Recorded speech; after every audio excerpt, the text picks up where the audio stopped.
Kelios žinomos Lietuvos atlikėjų dainos. Karališkos erdvės iš lėto leidžiasi saulė, Monikos Liu Vaikinai trumpais šortais, Vaido Baumilos Kunigunda ir Justino Jaručio bei Roko Jan Skambinau bažnyčiai. Visos jos virto fenomenu, kai persipinė su Vilniaus universiteto folkloro ansamblio Ratilio skambesiu. Ši idėja gimė M1 radijo studijoje. Nuo čia ir prasidėjo Ratilio kelionė, ieškant naujų būdų parodyti folklorą šiuolaikiniu ritmu. Kurią dainą atlikti buvo smagiausia, ratiliokams išskirti buvo sunku. O vis tik mėgstamiausia daina priklausė nuo to, iš kur jie kilę. Smagiausia.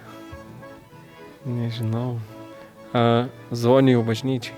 Vaikė trumpas šortas. Džesiko Šai. Kažkas iš žemaitiškų tikriausiai, galbūt Monikos Liu. O kaip iš tikrųjų atrodė šis procesas, kaip Ratilio dėliojo aranžuotes ir ieškojo šio neįprasto skambesio, kalba ansamblio vadovas Vilius Marma ir Ratiliokė Rusnė. Tai šį čia pasitarėm su ratiliokais ir tiesiog nusprendėm, kad gerai, bandom, tas aranžuotės pasidarėm, įrašėm ir tada M1 ištransliavo viską. Ir čia nei mes, nei M1 nesitikėjom, kad taip surezonuos visur. Tiesiog taip paprastai darėm taip, kaip mums atrodo, kaip į bet kokį kitą darbą. Visą savo širdį dedi ir tiesiog ir važiuoja. Pradėjom tiesiog klausyti tų dainų, paklausėm, visi bendrai aptarėm, kaip kas, ką įsivaizduoja, ar ten galėtų būti fokstrotas ar polka, melodija, kaip į kurią pusę maždaug. Jo ir kokius instrumentus galėtumėm. Ir tiesiog pradžiai tai tiesiog buvo idėjos ir tada jos kažkaip labiau sugeneravom, taip viską sudėjom į vietą, nežinau, ir taip kiekvienas kažkiek prisidėdamas ir taip padarė visumą, nežinau net kaip pasakyti. Kadangi laiko nebuvo daug, tai nebuvo daug laiko galima ir užsisėdėti niekur, nes čia viską reikėjo padaryti per savaitę laiko, tai čia taip laiko labai mažai ir koncentruotai viską buldozeriu ir prasistumė. Kas buvo sukurta gana operatyviai, sulaukė nemažai dėmesio. Su šiuo pop muzikos ir folkloro suktiniu galėjo susipažinti ir jaunosios kartos atstovai, ir vyresnieji. Tai pastebi Ratiliokė Rusnė ir etnomuzikologė Loreta Sungailienė. Patiko. Nes ir žmonės tada labiau gal atkreipia dėmesį ne tik kitas populiarias ir net, kur mes į folkloro stilių pavertėm ir tada galbūt pasiklauso ir paties folkloro ir taip labiau atkreipia dėmesį, galbūt susidomi. Tada galbūt pradeda patys, užsinori padainuoti, pašokti ar dar ką nors. Tai manau, čia visai geras būdas pritraukti žmonės prie paties folkloro. Ir tas va toks atvirumas ir masiniai kultūrai ir supratimas, kas vyksta šiandien, vyresniems žmonėms tikrai padeda apskritai ir tą jaunesnės kartos požiūrį į kultūrą, į meną suprasti, jų poreikius suprasti ir susikalbėti ir atliepti kažkaip. Bet tada tu, suprasdamas juos, tu gali juos pakviesti ir savo savo vertybės, pamatyti, kažkaip pažinti, tik tai dialogo to principu, tai įmanoma tom vertybėm pasidalinti. O mums patiems, tai manau, šiaip buvo įdomu labai, kaip tas visas procesas, kaip tas dainas pažiūrėti iš kito kampo ir įsiklausyti, kokį instrumentą galima pritaikyti, pavyzdžiui, kokią melodiją šiek tiek, aranžuoti ir žodžius. Mums visiems buvo toks iššūkis ir tikrai įdomu buvo. Šis žanrų žaidimas ne vien apie tai, kaip folkloras gali skambėti šiandien. Jis paliečia ir daug platesnį klausimą, o kas šiandien laikoma folkloru ir kodėl jis mums vis dar svarbus.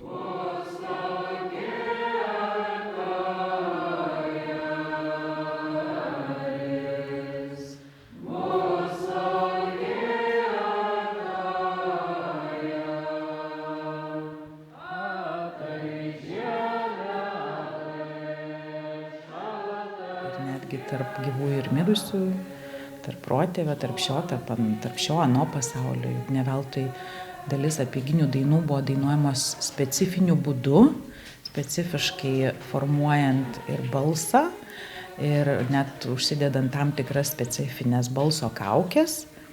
Ta prasme, būtent tą balsą taip nustatant, kad tarsi, žodžiu, nes būtent to reikalaudavo tam tikras ritualas. Tai tas ir buvo daroma tam, kad iš tikrųjų tas ryšys su anapusiniu pasauliu būtų išlaikomas. Tai toksai poveikis irgi gali būti. Ir, ne veltui dabar meditatyvinė ta muzika, tai irgi jinai atsigręžė į folklorą, atsigręžė į mūsų šaknis. Ir sako, šamaniško tokio pobūdžio, šamaninio pobūdžio muzika irgi remiasi etninė muzika, etninėmis praktikomis įvairiomis. Tai vadinasi, visa tai yra būtent iš to apeiginio muzikos sluoksnių. Tai folkloras šiandien pirmiausia, jis turi būti aktualus ir mums teikiantis, tokį ir tam tikrą etninį pagrindą, tapatybinį pagrindą, kultūrinį pagrindą ir leidžiantis mums jaustis taip pat ir šių dienų žmonėmis. Tai vadinasi, folkloras turi kisti. Jisai ne muziejinė vertybė, ne eksponatas, jis yra gyvas dalykas, tai yra gyvasis mūsų paveldas, dažnu atveju neapčiuopiamas. Etnomuzikologė Loreta Sungailienė sako, kad folkloras yra tarsi pagrindas, sujungiantis du pasaulius. Tradicinis, su ritualais susijęs folkloras nebūtinai atitinka tai, ko žmogus paprasčiausiai nori. Tiesiog gerai praleisti laiką.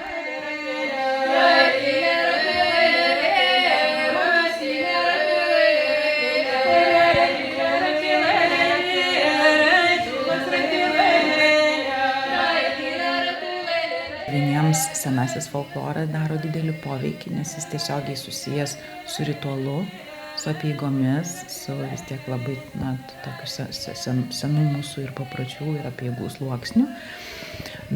O kitiem galbūt yra priimtinesnis vėlyvasis, nes jie mėgsta tiesiog linksmą muziką, tiesiog, kažkokius pokštus, pokštavimus.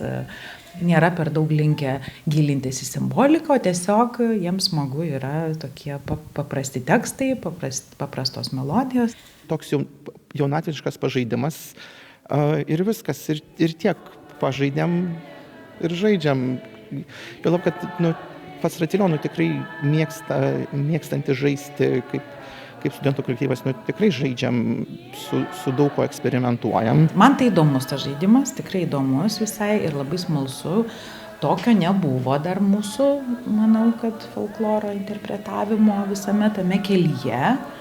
Kad Ratilio įsitraukė į tokį projektą, man visiškai nenuostabu, tai ir priklauso jaunimui daryti. Atsimenu irgi, kai studentė buvau, mes buvom įsitraukę į tokią irgi linksmą tokį projektą, tokią linksmą idėją, kad šokom polką su ragučiais pagal rokenrolo muziką. Tai buvo taip faina. Tai buvo taip gerai, tokia atrakcija, taip viskas smagu, faina, tiesiog kita muzika, bet tie folkloriniai judesiai, folkloriniai kostiumai mūsų buvo. Tai žodžiu, taip, jaunimas ir turi išbandyti, priimti iššūkius, išbandyti, padaryti tai. Tai mes galim tikrai per tokius projektus ir jaunimą pritraukti ir kažkiek praplėsti ir vyresnės kartos žmonių akiratį. Tai čia tikrai yra nauda. Eksperimentai svarbus kūrybos laukas, tačiau etnomuzikologė nerekomenduoja to imtis kiekvienam. Vis tiek, tam, kad tu imtumeisi folklorą interpretuoti ir tai darytum atsakingai, su meile ir nepakenkdamas jam, folklorai ir jo tolimesnei sklaidai, tu vis tiek turi turėti pakankamai žinių, turi būti skonį, suprasti, kas kur kaip tinka. O to žinios padeda susivokti, kokia daina, kokią paskirtį turėjo ir kaip aš ją dabar galėčiau panaudoti tam, kad jos tos vertės kažkaip nepanaikinti, nepažeisti jos esmės. Žemaičių. Jo, žemaičių. Nes tolimiausia. Aukštaičių, nes tokia tolimiausia man. Nežinau dabar. Galbūt suvalkietiškai vis tik, nes turim labai aiškius Suvalkijos standartus, kuriuos reikia atitikti, tai galbūt dėl to. Man, kaip labiau turinčiai šaknų Aukštaitijai, tai žemaitiškai sunkiau tai. Ratilio nariai išskyrė, kuria tarme jiems buvo dainuoti sunkiausia. Folkloras dažnai suvokiamas kaip praeities paveldas, tačiau jo puoselėtojai jį vadina vertybė, kuri išlieka nepriklausomai nuo konteksto. čia kaip aukso grynuolį, tu jį dėk kur nori, jis ir kažkokiam gaminy gražiai atrodys, ir kažkokia danga aukso gražiai atrodys, bet jis vis tiek lieka auksas. Tai čia tas tradicinis folkloras, jis yra tas grynuolis, kur jis prie daug ko tinka ir jo kitą kartą nereikia niekur prie kažko dar dėti. Kodėl mums sutartinės yra svarbios? Jau čia didžioji dalis jau žinom, kad į UNESCO įtraukta, todėl ir turėtų būti svarbu. Bet ir į UNESCO įtraukta todėl, kad pasauliniu mastu tai yra svarbu. Tai yra unikalu viso pasaulio mastu tokio tipo giesmės, dainos tos sutartinės. Tai tas, bet tiek, kad mūsų šiuolaikiniai ausiai jau yra, tie sąskambiai nėra tokie atpažįstami lengvai. Čia gal čia tiesiog žinojimo klausimas, bet kad aktualu, tai tikrai aktualu. Galų gale, mes turim ir Ukrainos pavyzdį, kur, jie tikrai ant savo identitetą stato ant tradicinės kultūros ir nuo to atsispiria ir atranda jėgų kovai, Tai šičia, nuo ko mes irgi galime atsispirti nuo savo istorijos tiktais. Tai jeigu mes norim, kad tauta liktų gyva, tai ir folkloras turi būti gyvas. Atėmus vieną dėmenį, jeigu kažkas žūsta, tarkim, mūsų visos tradicijos žūsta, tai kaip tada, ir tai reiškia, ir tautos nebėra. Tada viskas išsitrina, tai čia, manau, labai svarbu. Folkloro gyvybingumas matuojamas ne tuo, kaip dažnai jis skamba, o tuo, kiek išlieka kultūros dalimi. Net ir nebūdamas kasdien girdimas, jis nepraranda savo funkcijos ir vertės, sako Ratilio vadovas. Neklausom ir Bacho, pavyzdžiui, neklausom Bacho, bet jis aktualus, jis savo vertės nepraranda. Tai lygiai taip pat ir folkloras, jis aktualu tiek, kiek tu nori būti lietuvis. Matot, folkloras bet kuriuo atveju, jeigu tai nebus tik sceninis dalykas, jeigu bus atvira prieiga prie paties įsitraukimo, ta prasme galės patys žmonės įsitraukti, dalyvauti, nes, iš esmės etninė kultūra, jinai gali gyvuoti tik tai kaip dalyvavimo kultūra ir turi ateitį. Ne kaip sceninė, ne kaip parodomoji.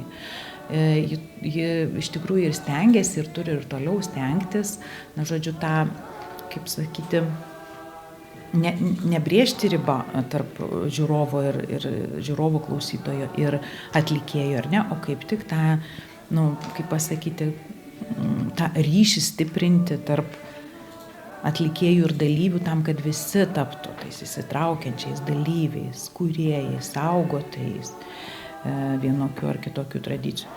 Ne visiems bus, aišku, ir ateityje priimtina, sakykime, folkloro muzika, tai folklorinė muzika, tradicinė muzika. Bet man atrodo, kad domisi vis daugiau jaunimo, nes vis tiek ieško šaknų, vis tiek to ieško savo kažkokio etno. Kas aš esu, kas manyje yra tas etno, kas atliepia, gal vienokia muzika, kitokia. Vis daugiau žmonių atsigręžia į šaknis, o gyva kintanti tradicija tampa būdu tą ryšį palaikyti, kalba etnomuzikologė. Tikrai atsigręžia, tikrai domisi. Bet jis turi būti gyvas, aišku, jis turi būti gyvas ir jisai keisis, nereikia bijoti, keičiasi ir kalba mūsų keičiasi, ir tarmės keičiasi, kažkas niveliuojasi, kažkas kažkur susitelkia labiau ir išsilaiko nuo bendruomenės, nuo žmonių priklauso, tai tas folkloras irgi keisis, bet kol bus specialistų, tokių, kurie nusaugos tą grynumą, ir stengsis kitus kažkaip įkvėpti tą grynai pavidalą, tą, sakykime, autentišką pavidalą labiau išlaikyti, demonstruoti, rodyti jo vertę, tai to autentiškumo išliks daugiau, aišku. Tai atsispindi ir jaunų žmonių patirtyse. Jų žvilgsniai į folklorą skirtingi, bet visi kyla iš asmeninio santykio ir smalsumo, kalba Ratiliokai. Daug ką reiškia. Nežinau bendrai, ką reiškia. Tiesiog laisvalaikis, linksmybės ir atsipalaidavimas. Folkloras, kadangi aš tai darau nuo vaikystės, mano tėvai tai yra man kaip sąsaja su mano šeima, su mano, šaknim, sakykime, ir tiesiog būdas išreikšti save ir kažką nuveikti prasmingo laisvų laikų. Tai lietuviškumą, nežinau net, tiesiog tokį kaip į savo šaknis, biškį įsigilinimą, pasižiūrėjimą, kaip čia anksčiau viskas vyko. Kai žmonės sako, kad ten, oi, nuo vaikystės, kad nuo vaikystės būna folklorė, tai aš iš tiesų atėjau iš visokių ten gatvės šokių ir panašiai, tai man labai patinka, aš kažkaip, kai įstojau į universitetą, pagalvojau, kad būtų tikrai įdomu ir labai džiaugiuosi, kad atėjau. Folkloras tai yra mano gyvenimas, nes visą gyvenimą mėgau muziką nuo pat mažens, tai manau, tai yra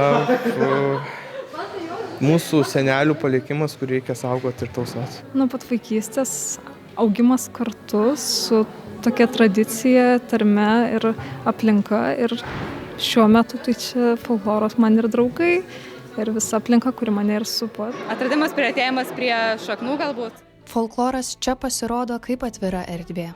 Tokia, į kurią sugrįžtama ne iš pareigos, o iš poreikio pažinti save. Jo formos kinta, bet išliekanti prasmė nepraranda galios jungti skirtingų kartų patirtis. Ir galbūt būtent ši kaita leidžia tradicijai išlikti gyvai. Radijo apybraižą kūrė Paulina Reketytė, Ieva Matusevičiūtė ir Romanas Kadeta.